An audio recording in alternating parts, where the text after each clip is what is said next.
Har Har Mahadev. Good morning সবাইকে। কাল রাতে কারেন্ট নেই, যার কারণে সকালের ভিডিওটা করতে পারিনি। আজকে দ্বিতীয় সোমবার, চললাম পুজো দিতে আমাদের বাবা নন্দিকেশ্বরের মন্দির মঠে।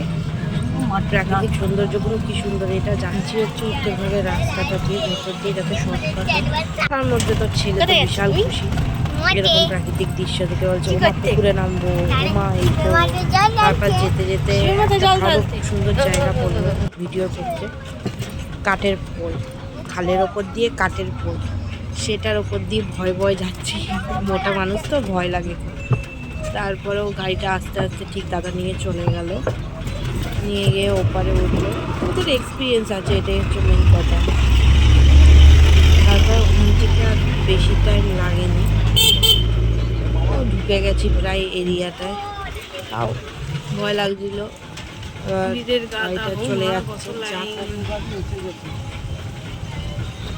বাবা কত লাইন দেখো, কত লোক, কত ভোরবেলা আছে, তখন বাজে 6:15, তাও কত লাইন গাড়ির। বাপ ওই দেখো আমাদের বাবা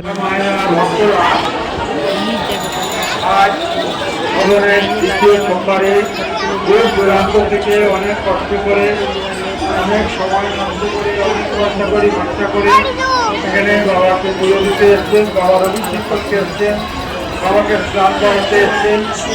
সবাইকে অসংখ্য ধন্যবাদ ও শুভেচ্ছা সব কর্তৃপক্ষের তরফ থেকে।